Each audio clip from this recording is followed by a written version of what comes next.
Assalamualaikum warahmatullahi wabarakatuh. Jumpa lagi bersama saya teman-teman, masih di channel yang sama, channel yang membahas seputar burung lopet teman-teman. Nah, di video kali ini yang akan saya bahas adalah penggacoran lopet betina ya teman-teman. Masih seputar lopet betina. Katakanlah ini penerusan dari rawatan lopet betina yang kemarin sudah saya ulas di video sebelumnya, yaitu tentang lopet betina atau tentang rawatan lopet betina dari nol sampai ke penumbuhan karakter ya teman-teman. Nah, dari step itu kita sekarang beralih ke step berikutnya ya teman-teman. Step berikutnya yang akan saya bahas ini adalah step penggacorannya ya teman-teman. Tapi masih tetap berbasis pada lopet betina. Nanti kalau untuk lopet jantan nanti setelah lopet betina ya. Nah, sebelum ke pembahasannya, seperti biasa ya teman-teman, buat teman-teman yang belum bergabung di channel ini, silahkan bergabung dulu dengan klik tombol subscribe-nya agar teman-teman bisa tetap membantu saya untuk mengembangkan channel ini ya teman-teman. Dan boleh di like juga kalau memang teman-teman suka, atau kalau teman-teman mau berbagi, mau sharing, ataupun ada yang mau teman-teman tanyakan, silahkan tulis saja di kolom komentar ya teman-teman. Dan tak lupa juga saya ucapkan buat khususnya buat yang udah bergabung dengan channel ini, saya ucapkan terima kasih banyak yang sebesar-besarnya karena sudah membantu saya untuk terus mengembangkan channel ini. Saya doakan semoga sehat selalu, dipanjangkan rezekinya, dan diberkahi setiap langkah pijakannya teman-teman. Tidak lupa juga untuk teman-teman yang sudah mampir di channel saya untuk menonton video saya ini ya teman-teman. Mudah-mudahan apa yang saya bagikan ini selalu bermanfaat ya buat teman-teman dan cocok untuk lopet teman-teman. Nah, seperti yang sudah saya bilang tadi, bahwa ini melanjutkan sistem perawatan yang sebelumnya ya, lopet betina yang sebelumnya. Nah, karena di sini adalah teknisinya adalah penggacoran ya teman-teman. Nah, sebelum itu kan kita harus tahu dulu arti dari gacor tersebut itu apa. Memang dalam Kamus Bahasa Indonesia, arti gacor itu ada banyak pengertiannya, bahkan bukan hanya di burung saja ya, ada di pengertian-pengertian lain juga tentang gacor ada. Cuman kita membahaskan seputar burung lopet. Jadi gacor menurut pemahaman saya pribadi, gacor adalah burung yang rajin bunyi ya teman-teman. Pengertian gacor menurut paham saya ya, gacor adalah lopet yang rajin bunyi ya teman-teman, khususnya untuk burung lopet ya ini, karena kita bahas lopet. Mohon maaf jikalau memang jikalau memang salah ya teman-teman, tapi ini menurut pemahaman saya pribadi ya teman-teman. Jadi gacor adalah burung yang rajin berkicau atau rajin bunyi atau yang aktif lah itu teman-teman. Nah, untuk penggacoran ini pun memang teknisinya banyak ya teman-teman. Bukan cuma saya aja, mungkin dari kicomania lainnya juga pasti menerapkan sistem penggacoran ini ya, apalagi untuk ke proses konslet juga pasti semuanya memakai sistem ini dulu. Karena ini juga termasuk tahapan-tahapan proses ke konslet ya teman-teman. Nah, berbicara tentang perawatan lovebird ya, mau itu jantan ataupun betina, saya rasa tidak akan pernah ada habisnya ya teman-teman, karena saya yakin sekali di seluruh penjuru Indonesia ini, kicomania di seluruh Indonesia ini, bukan hanya saya, mungkin yang lainnya juga akan terus mencari cara untuk mengupayakan gacoan-gacoannya, yaitu burung lopetnya tersebut, agar lebih maksimal ya teman. Jadi lebih cepat, prosesnya lebih cepat. Jadi kita akan terus mengupayakan itu gitu loh teman-teman. Termasuk juga saya ya teman-teman, meskipun jenis dan bentuk perawatannya itu berbeda-beda, saya yakin tujuannya pasti sama teman-teman, yaitu agar membuat gacoannya lebih cepat ke proses maksimal, apalagi atau katakanlah ke konslet, gacor. Jadi semua upaya itu dilakukan agar menuju titik tersebut dengan cepat ya teman-teman. tapi dengan tahap atau step by step yang positif. Meskipun ambisi boleh, tapi jangan sampai menghasilkan sisi negatif ya teman-teman. Kenapa semua cara itu diupayakan? Saya pun tidak memungkiri ya teman-teman. Jadi apapun caranya, mungkin akan tetap kita cari, kita upayakan, tapi dengan catatan hasil yang positif ya teman-teman. Ya, ambisi ada, tapi saya tetap dengan kekonsistenan dan melalui proses ya teman-teman.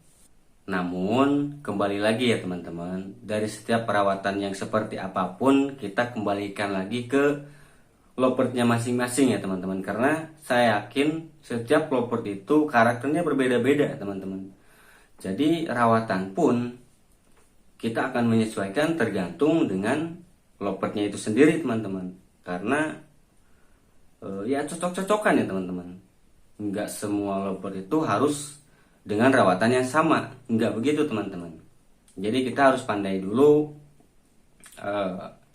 memperhatikan karakter lopert kita tersebut ya teman-teman. Memang sangat penting untuk terlebih dahulu kita memahami basicnya dulu, atau memiliki basic untuk merawat lopert ini ya teman-teman, karena itu kunci utama juga. Tapi teman-teman gak usah khawatir, buat pemula juga gak usah khawatir ya, karena saya yakin seiring berjalannya waktu, teman-teman itu akan dengan sendirinya memahami ya, sedikit demi sedikit dengan rawatan yang konsisten, sedikit demi sedikit teman-teman akan memahami karakter lopert teman-teman sendiri ya teman-teman. Dan perlu saya ingatkan juga ya teman-teman, meskipun dari setiap kicomania manapun, memang jenis rawatannya itu berbeda-beda karena menyesuaikan dengan bentuk karakternya. Tapi ingat, jangan pernah menjadikan perbedaan itu sebagai pro dan kontra ya teman-teman. Karena memang seperti yang sering saya bilang, itu kembali lagi ke karakter burungnya ya teman-teman. Nah, tetap rawat lopert teman-teman dengan semaksimal mungkin. Berikan perawatan yang konsisten, berikan rawatan yang nyaman untuk lopertnya. Karena sabar dan konsisten itu adalah kunci utama juga ya teman-teman. Karena setiap perawatan itu prosesnya memang harus tetap kita jalani, nggak bisa ujuk-ujuk gitu teman-teman. Mungkin ada banyak ya teman-teman metode penggacoran untuk lopert betina yang bisa teman-teman temui atau teman-teman dapatkan dari sudut manapun informasinya, dari sisi manapun dapat informasinya. Bisa teman-teman gunakan setiap metode-metode rawatan tersebut untuk gacuan teman-teman ya. Begitupun dengan metode yang akan saya berikan buat teman-teman, dan mudah-mudahan metode ini bisa cocok dengan karakter lopert betina teman-teman ya. Nah, seperti yang sudah sering saya bilang ya teman-teman, berbicara tentang lopert betina ini kan kecenderungannya itu ada di birahi sama emosinya ya teman-teman. Jadi kita harus lebih pandai-pandai mengontrol kestabilitasan di birahi sama emosinya ya teman-teman. Nah, ini kita lanjut ke pembahasan intinya ya teman-teman. Tapi teman-teman udah subscribe dulu kan? Kalau udah subscribe, yuk kita lanjut ya teman-teman. Jenis rawatannya akan sedikit kita tingkatkan ya, baik itu dari pakan ataupun rawatan lainnya ya teman-teman. Nah, lakukan rawatan ini selama 1 minggu konsisten ya teman-teman. Jangan dirubah-rubah rawatannya.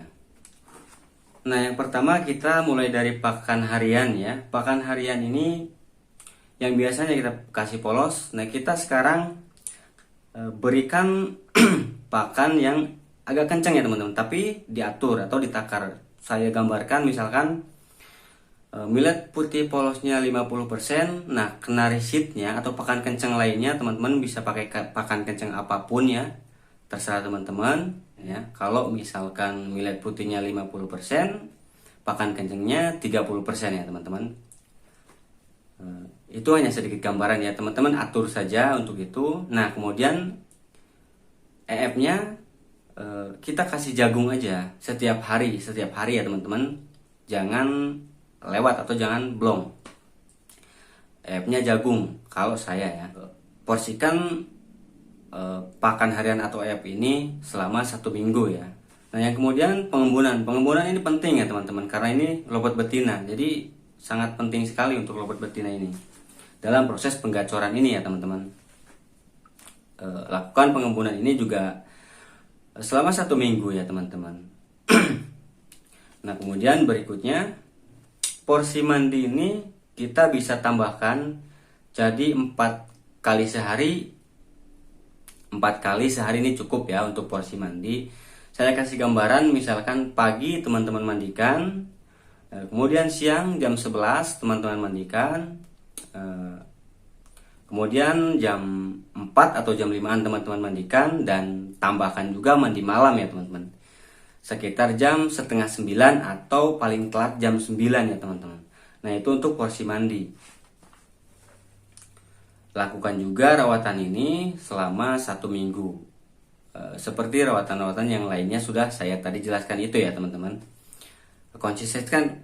Pokoknya konsistenkan jam-jamnya, jangan sampai dirubah-rubah. Kalau misalkan jam 11 mandi, jam 11, jam 4, jam 4. Ya konsistenkan aja teman-teman, jangan dirubah-rubah ya. Tapi tetap tergantung atau kondisikan dengan cuaca di daerah teman-teman sekitarnya ya. Kalau memang kondisinya memungkinkan ya silahkan mandikan, kalau enggak ya nggak apa-apa, jangan dimandikan. Karena kalau hujan kan kasihan teman-teman. Jadi sesuaikan aja dengan keadaan atau kondisi di daerah teman-teman ya. Nah kemudian untuk porsi penjemuran ini juga kita tambahkan ya. Yang misalkan teman-teman tadinya 15 menit bisa jadi 20 menit, atau yang tadinya 30 menit bisa jadi 40 menit, atau 1 jam nggak apa-apa. Ya sesuaikan aja dengan durasi jemur yang sebelumnya teman-teman terapkan. Tinggal teman-teman tambahkan saja ya. Nah untuk penjemuran ini, kalau misalkan teman-teman punya banyak lovebird di rumah, saya sarankan lebih baik ketika dijemur ini teman-teman pakai sistem single koloni beda sangkar ya. Ini untuk penjemuran saja. Fungsinya karena ya memang banyak fungsi dari single koloni beda sangkar ini, memang banyak. Tapi yang terpenting ini adalah menghilangkan keponya dan memacu atau memancing birahi sama emosinya ya teman-teman. Jadi rawatan single koloni beda sangkar ini berfungsi sekali ya untuk rawatan apapun sebetulnya. Mau single fighter, mau untulan, ini sangat cocok sekali atau berfungsi sekali ya teman-teman. Jadi itu yang bisa saya sarankan buat teman-teman ya di waktu penjemuran. Nah kemudian kan biasanya kalau setelah dijemur kita angin-anginkan ya.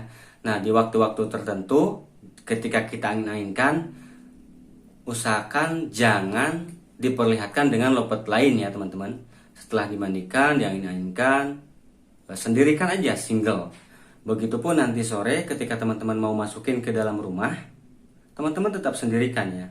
Ya kalau ada ruangan khusus untuk menyendirikan ya itu jauh lebih baik ya. Tapi kalaupun nggak ada ruangan tersebut ya nggak apa-apa ya, teman-teman tinggal kasih sekat aja. Yang penting dia nggak lihat lovebird lain ya teman-teman. Kalau di tempat teman-teman ada banyak lovebird gitu ya. Nah mungkin cukup sekian ya teman-teman pembahasan penggacoran lovebird betina ini. Saya cukupkan sampai di sini. Mudah-mudahan bisa teman-teman pahami dan bisa teman-teman terapkan. Dan mudah-mudahan juga cocok untuk lovebird teman-teman di rumah ya. Sekali lagi saya tekankan untuk kicomania yang sudah profesional, di sini saya tidak ada niat untuk menggurui ataupun melebihi dari itu ya. Hanya sekedar berbagi pengalaman saja. Terutama ini khususnya untuk pemula gitu teman-temannya. Mungkin yang butuh informasi tentang lovebird, jadi teman-teman boleh cek video-video saya ya teman-teman. Mungkin cukup sekian ya teman-teman. Saya ucapkan assalamualaikum warahmatullahi wabarakatuh.